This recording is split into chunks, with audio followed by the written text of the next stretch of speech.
Jain veterans, कैसे आप लोग? मजे में रहना चाहिए। दोस्तों, हमारे बहुत सारे वेटरन मुझसे पूछते रहते हैं कि उमेश भाई OROP3 कब आएगा, OROP3 कब आएगा, OROP3 कब आएगा। दोस्तों, मैं उनको बताता हूं, जब OROP आना होगा तब आएगा, जब उसका टाइम हो जाएगा। उसके ऊपर मैं ऑलरेडी 2 वीडियो बना चुका हूं और उनको बोलता हूं कि देखिए कि आपको OROP कितना मिलेगा, कब मिलेगा और कैसे मिलेगा। उसके बाद वो अगला सवाल तुरंत मुझसे पूछते हैं, अरे उमेश भाई, मुझे कैसे पता चलेगा कि मेरा OROP का पैसा मिला है कि नहीं? अगर मिला है तो मुझे सही मिला है कि नहीं? क्या मुझे एक नया PPO इश्यू होगा OROP3 का? दोस्तों, सबसे पहले कंसेप्ट समझना चाहिए कि PPO किस केस में पहले इश्यू होता था। जब आप रिटायर होते थे तो आपको PPO मिलता था। उस समय PPO का 4 कॉपी बनता था। पहला कॉपी PCDA अपने पास रखता था, दूसरा कॉपी PCDA क्या करता था, आपके रिकॉर्ड ऑफिस को भेजता था, जहां पेंशन ऑफिस, और तीसरा कॉपी आपको मिलता था, और चौथा कॉपी किसको भेजा जाता था? बैंक को भेजा जाता था। याद रखिए।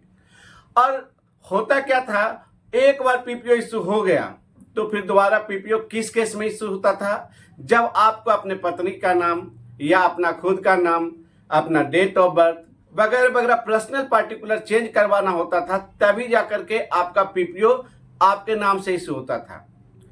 अब मान लीजिए हमारे बहुत से बंधु 2000 के आसपास में रिटायर हुए होंगे। उसके बाद 5th पे कमीशन, 6th पे कमीशन, 7th पे कमीशन, हर एक पे कमीशन के लिए PPO से हुआ था क्या? नहीं होता है दोस्तों।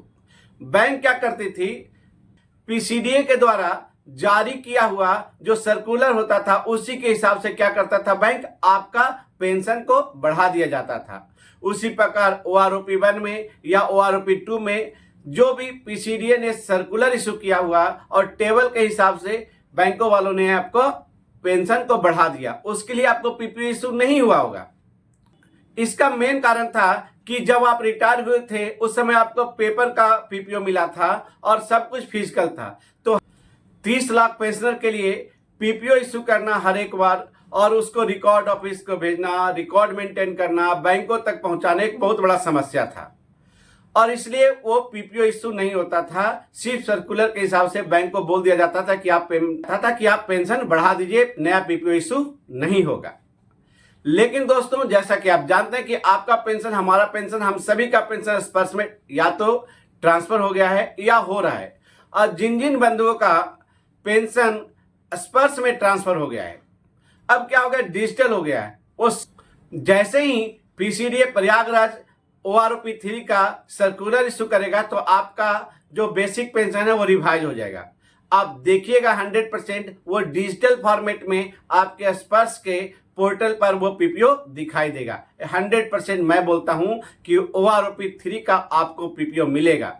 और जैसा कि आप जानते हैं, आपको पता ही है, आप स्पर्श पोर्टल पर जाइए, माय डॉक्यूमेंट में जाइए और वहां से आप OROP3 का PPO निकाल करके आप चेक कर सकते हैं। और उस PPO को मिला लीजिए सर्कुलर के हिसाब से कि क्या आपको आपके रैंक के हिसाब से, आप ग्रुप ऑफ पेंशन के हिसाब से, आपका क्वालिफाइंग सर्विस के हिसाब से स्पर्श ने आपको क्या सही पेंशन दिया है। बस यही करना है। पहले की तरह नहीं है दोस्तों कि आपका PPO इश्यू नहीं होगा, क्योंकि डिजिटल प्लेटफॉर्म है और बहुत ही नॉमिनल खर्चा होता है, सारा काम सिस्टम करता है।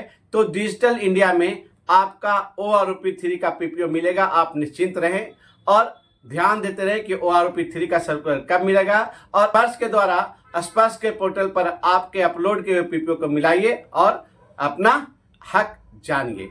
जय हिंद।